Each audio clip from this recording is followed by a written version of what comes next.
صل على محمد وآل محمد اللهم صل. الحمد لله الذي هدانا للإسلام أشهد أن لا إله إلا الله وحده لا شريك له وأشهد أن سيدنا وشفيعنا ومولانا محمدا عبده ورسوله صلوات الله تبارك وتعالى عليه وعلى آله وأصحابه وذرياته وأهل بيته وأهل طاعته وبارك وسلم تسليما كثيرا. أما بعد فأعوذ بالله من الشيطان الرجيم. بسم الله الرحمن الرحيم. إذ قال له قومه لا تفرح إن الله لا يحب الفرحين وابتغ فيما آتاك الله الدار الآخرة ولا تنس نصيبك من الدنيا وأحسن كما أحسن الله إليك ولا تبغ الفساد في الأرض صدق الله مولانا العظيم. اللہ سبحانہ و تعالیٰ کا بہت بڑا کرم ہے، فضل ہے کہ انہوں نے ہم کو مسلمان بنایا ہے. اس جگت میں، دنیا میں اللہ نے ہم کو وجود عطا فرمایا. وجود کا مطلب اللہ نے ہم کو پیدا کیا اس دنیا میں. اگر پیدا نہ کرتے تو کسی کی طاقت نہیں تھی کہ وہ اپنی مرضی سے پیدا ہو جاوے. یہ پیدا کرنا، اس جگت میں وجود دینا، یہ اللہ کی بہت بڑی نعمت ہے. اس کے ساتھ بہت بڑی نعمت ایمان ہے کہ اس نے ہم کو ایمان والا بنایا. ایک مسلمان اور مومن کی شان یہ ہے کہ وہ زندگی کا ہر کام اللہ کے حکم کے مطابق کرے. اللہ کے آخری نبی تاجدار مدینہ حضرت محمد الرسول اللہ صلی اللہ علیہ وسلم کے طریقے کے مطابق کرے. یہ ایمان کا تقاضا، یہ مسلمان ہونے کا تقاضا کہ زندگی کا ہر کام اللہ کے حکم سے کرو، اللہ کی مرضی سے کرو، اور پیارے آقا حضرت محمد الرسول اللہ صلی اللہ علیہ وسلم کی سنت سے کرو. جس مسلمان نے یہ کیا وہ کامیاب ہے. ہر جگہ وہ کامیاب ہے، دنیا میں بھی، قبر میں بھی، قیامت میں بھی. قرآن حدیث میں جو ہم کو پاکیزہ تعلیم دی گئی، وہ زندگی کے ہر شعبے میں تعلیم دی گئی ہم کو. یہ اسلام کی خوبی ہے کہ اسلام مسجد میں کیسے رہنا، نماز کیسے پڑھنا وہ بھی سکھاتا ہے، تو اسلام یہ بھی سکھاتا ہے کہ کاروبار کیسے کرنا، مال کیسے کمانا، دولت کیسے کمانا، دولت کیسے خرچ کرنا، یہ بھی اسلام سکھاتا ہے. مسلمان ہونے کے ناطے ہم آزاد نہیں ہیں کہ جیسے چاہے دولت کماوے، جیسے چاہے دولت خرچ کرے، اس میں آزاد نہیں ہیں۔ بہت اچھی طرح یہ بات اپنے دماغ میں بٹھا لو کہ ہم کلمہ پڑھنے والے، ہم مسلمان آزاد نہیں ہیں کہ جیسے چاہے دولت کماوے، جیسے چاہے دولت کو خرچ کرے۔ ہم پابند ہیں کہ اللہ رسول کے حکم کے مطابق دولت کمانی ہے اور اللہ رسول کے حکم کے مطابق دولت خرچ کرنی ہے، پابند ہے۔ حدیث پاک میں آتا ہے قیامت کے دن 5 سوال کا جواب دینا ہے۔ اللہ کے سامنے یہ ہمارے قدم، دونوں پیر فٹ ہو جائیں گے، دونوں قدم فٹ ہو جائیں گے، ہٹ نہیں سکیں گے۔ 5 سوالوں کے جواب اللہ تعالیٰ کے یہاں دینے پڑیں گے۔ حدیث میں آتا ہے کہ انسان کے قدم قیامت کے دن اللہ کے سامنے سے ہٹ نہیں سکتے 5 سوال کا جواب دیے بغیر۔ پہلا سوال ہوگا زندگی کہاں گزاری بتاؤ، کہاں زندگی لگا دی، عمر کہاں گزاری۔ دوسرا سوال ہوگا جوانی کہاں لگائی۔ عمر کا ایک حصہ بچپن ہے، دوسرا جوانی ہے، تیسرا بڑھاپا ہے۔ عمر میں جوانی آ جاتی ہے، پھر بھی اللہ الگ سے اسپیشل سوال کریں گے جوانی کے بارے میں کہ جوانی کہاں لگائی، کہاں بتائی جوانی بتاؤ۔ اور آگے سنو، تیسرا سوال یہ ہوگا کہ مال دولت کہاں سے کیسے کماتے تھے، حلال طریقے سے، حرام طریقے سے، صحیح طریقے سے، دھوکہ بناوٹ کر کے کیسے مال کماتے تھے۔ اور چوتھا سوال یہ ہوگا کہ مال خرچ کہاں کرتے تھے۔ یہ سوال ہے، حدیث پاک میں ہے، قیامت کے دن جواب دینا ہے۔ معلوم ہوا کہ مسلمان دولت کمانے میں بھی فری نہیں ہے، آزاد نہیں ہے، اور دولت خرچ کرنے میں بھی آزاد نہیں ہے۔ اور 5واں سوال یہ ہوگا کہ دین کی بات تم جانتے تھے، اس پر عمل کتنا کرتے تھے۔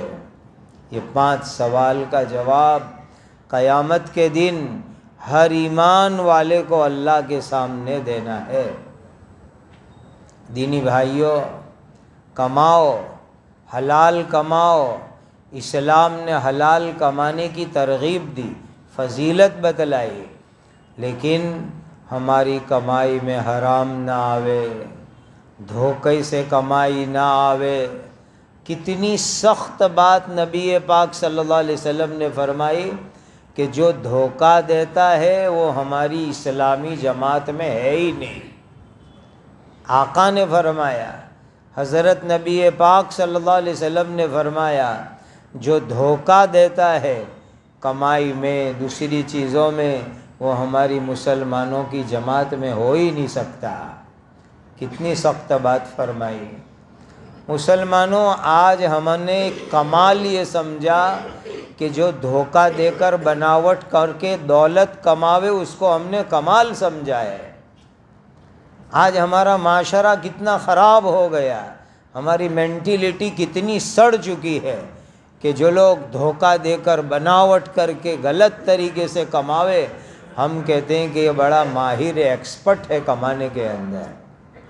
اور پیارے نبی جی نے فرمایا، من غشنا فلیس منا، جس نے دھوکہ دیا وہ ہم مسلمانوں کی جماعت میں ہے ہی نہیں۔ سوچو ذرا، کمائی بہت اچھی چیز ہے، حضور نے ترغیب دی، فضیلت بتائی، کماؤ، بیکار مت بیٹھے رہو، لیکن حرام سے بچو، دھوکے سے بچو، بناوٹ سے بچو، غلط دھندوں سے بچو۔ اور اتنی ہی ذمہ داری ہے کہ کہ صحیح جگہ کے اوپر مال دولت کو خرچ کرنا، یہ بھی ذمہ داری ہے، صحیح جگہ خرچ کرنا۔ آج کیا ہو گیا؟ دیکھا دیکھی مسلمانوں کے اندر جہاں خرچ نہیں کرنا وہاں خرچے ہو رہے ہیں، جہاں خرچ نہیں کرنا وہاں خرچ ہو رہے ہیں، اور بہت سے لوگ بیچارے قرضوں میں چلے جاتے ہیں۔ بیچارے تو کیا کہے، بعض لوگ جان بوجھ کے قرضے کرتے ہیں، شاندار دعوتوں کے لیے، شاندار بنگلوں کے لیے قرض کرتے ہیں۔ سنو، بخاری شریف کی حدیث سنا رہا ہوں، ایک زمانے تک نبی پاک صلی اللہ علیہ وسلم کوئی آدمی کا انتقال ہوتا اور اس پر قرض ہوتا تو اللہ کے نبی جنازے کی نماز نہیں پڑھاتے تھے۔ بخاری شریف میں، قرآن کے بعد دوسرے نمبر کی کتاب بخاری شریف میں یہ حدیث موجود ہے۔ جنازہ لایا جاتا، حضور پوچھتے کہ ان کے اوپر کوئی قرضہ ہے؟ تو کہا ہاں قرضہ ہے۔ کہا میں نہیں نماز پڑھوں گا، تم پڑھ لو۔ حضور منع کر دیتے تھے۔ اور کبھی ایسا ہوا کہ کسی نے جواب داری لی، حضور یہ ہمارے مرحوم بھائی پر قرضہ ہے، میں جواب داری لیتا ہوں، میں چکا دوں گا، تو حضور آگے جا کے جنازے کی نماز پڑھاتے تھے۔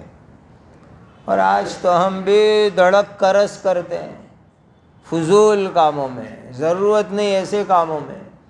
بھائی ہمارے یہاں گجراتی میں کہتے ہیں جتنی بڑی چادر اتنے پیر لمبے کرو، ورنہ ٹھنڈی لگے گی، پیر کو لکوا نعوذ باللہ ہو جائے گا۔ جتنی حلال کمائے ہے، جتنے پیسے ہیں، اس قدر زندگی گزارو۔ دوسروں کی دیکھا دیکھی بھپکے دار زندگی گزارنا یہ انسان کی عقل مندی نہیں ہے، وہ بیوقوف انسان ہے۔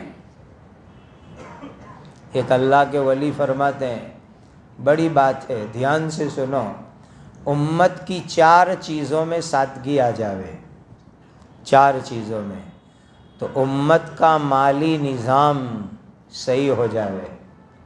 4 چیزوں میں امت میں سادگی آ جاوے تو امت کو مال دولت کی لائن سے کوئی تکلیف ہی نہیں رہے۔ کا پہلی بات تقریبات۔ تقریبات کا مطلب ہوتا ہے پرسنگ، جس کو ہم گجراتی میں کہتے ہیں پرسنگ آیا، ان کی یہاں منگنی کا پرسنگ آیا، نکاح کا پرسنگ آیا، بدائی گیری کا پرسنگ آیا۔ پرسنگ کو اردو میں تقریبات کہتے ہیں۔ کا تقریبات کے اندر پرسنگوں میں سادگی لاؤ۔ آج تو مہندیاں لاکھوں کی ہونے لگی، مہندی کا پروگرام، اور جیسا مہندی کا کلر ایسا منڈپ ایسے کپڑے، یہ کہاں سے لائے؟ یہ غلط چیز ہے، یہ رسم ہے، رواج ہے، اسلام میں اس کی کوئی حیثیت نہیں ہے۔ یہ مہندی کے پرسنگ اور پروگرام، اسلام میں اس کا کوئی مقام نہیں، کوئی مقام نہیں، کوئی مقام نہیں۔ ایک غلط چیز ہمارے معاشرے میں لوگوں نے گھسا دیا ہے، مٹاؤ اس کو، ختم کرو اس کو، بند کرو اس کو۔ پرسنگ، تقریبات، پھر منگنیوں کے اندر کیسے کیسے خرچے، منگنیوں میں لاکھوں روپے کے خرچے، یہ بھی ایک رسم ہے، رواج ہے۔ اسلام میں منگنیوں کے خرچ کی کوئی گنجائش نہیں، کوئی جگہ نہیں ہے۔ یہ غلط رسم گھسی ہوئی ہے ہمارے اندر، ختم کرو اس کو۔ نکاح بھی کیسے ہو؟ مہر ہو، مہر۔ ابھی میں آ رہا تھا، سینٹرل امریکہ سے ایک ہمارے دوست آئے ہیں، پیر کو ان کو نکاح پڑھانا ہے۔ میں نے کہا مدرسے میں آ جانا، نکاح پڑھا دوں گا، خوشی خوشی۔ مجھے پوچھ رہے کہ ابھی انڈیا میں مہر فاطمی کتنی چل رہی ہے؟ میں نے کہا دیکھو بہت خوشی ہوئی کہ جو چیز رکھنی چاہیے وہ رکھو۔ مہر فاطمی، لوگوں کو ہم کہوے مہر فاطمی رکھو تو پیٹ میں درد ہوتا ہے، اور شادی میں کھلانے میں لاکھوں روپے کا خرچ کرتے ہیں۔ سنت چیز مہر فاطمی وہ کوئی لاتا ہی نہیں زندگیوں میں، اور دوسری فالتو چیزوں میں خرچ کرتے ہیں۔ مسلمان بھائیوں، اللہ کے نبی صلی اللہ علیہ وسلم کے زمانے میں امپورٹنٹ چیز مہر ہوتی تھی۔ یہ کھلانا پلانا، بھپکے دار شادیاں کرنا، منڈپوں میں مجمع جمع کرنا، یہ نبی کے زمانے میں نہیں تھا۔ یہ امت میں ایک رسم گھسی ہوئی ہے، ولیمہ کرو، سنت ہے، لیکن وہ سنت کی بھی لمٹ ہے۔ تو اسلام کے اندر پہلی چیز تقریبات، پرسنگ، کہ سادگی والی نکاح منگنی یہ سب چیزیں ہو، اور دوسری چیز تعمیرات، مکان بناؤ ضرورت کے مطابق، اچھے سے اچھا، راحت والا، لیکن لوگوں کو دکھانے کے لیے مکان مت بناؤ۔ آج امت راحت نہیں دیکھتی، شو دیکھتی ہے، شو۔ راحت، آرام، اطمینان، یہ ہے اصل چیز مکان میں۔ ایک مرتبہ اللہ کے نبی صلی اللہ علیہ وسلم، فضائل اعمال میں بھی حدیث حضرت نے نقل کی ہے، تعلیم سنتا کون ہے؟ فضائل اعمال میں بھی روایت موجود ہے۔ ایک مرتبہ اللہ کے نبی صلی اللہ علیہ وسلم تشریف لے گئے، ایک صحابی کے گھر کا گنبد جیسا دیکھا، پوچھا یہ کس کا ہے؟ بتایا فلاں صحابی کا۔ پھر وہ مجلس میں آئے تو حضور ذرا ناراضگی کے انداز میں، وہ صحابی دوسروں کو پوچھنے لگے میں نے کیا بھول کی؟ تو دوسروں نے کہا کچھ سمجھ میں تو نہیں آتا، ایک دن تمہارا گھر دیکھ کر کے ایسا پوچھا تھا یہ کس کا گھر ہے۔ وہ صحابی نے گھر جا کے توڑ دیا۔ اور صحابہ کیسے تھے؟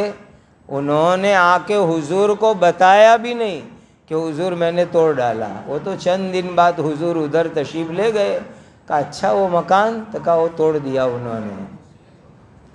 یہ ہیں تعمیرات، سادگی اس کے اندر، اور جو ہے ملبوسات اور مطعومات، کھانا پینا اور کپڑے۔ اسلام یہ سکھاتا ہے کہ اچھے سے اچھا کھاؤ پیو پہنو اوڑھو، لیکن اس کے اندر جو ہے فضول خرچی مت کرو۔ قرآن میں فرمایا صاف لفظوں میں کلوا واشربوا ولا تسرفوا، کھاؤ پیو لیکن اڑاؤ مت۔ دوسری جگہ فرمایا ان المبذرین کانوا اخوان الشیاطین، اڑانے والے شیطان کے بھائی ہے۔ اس لیے ایمان والے بھائیوں، کمانے کے راستے بھی حلال اور خرچ کے راستے بھی صحیح، یہ امت کا مال کا نظام صحیح کرنے کا بہترین ذریعہ ہے، اور قیامت کے دن جواب دینا ہے کہاں سے کمایا اور کہاں پر خرچ کیا۔ مسلمان اس میں آزاد نہیں ہے، ہر مومن یہ بات سمجھ لے۔ اللہ ہم سب کو اس کی توفیق عطا فرمائے، صحیح سمجھ عطا فرمائے، اور امت کو اسراف تبذیر سے بچنے کی سعادت عطا فرمائے۔ وآخر دعوانا الحمد للہ رب العالمین۔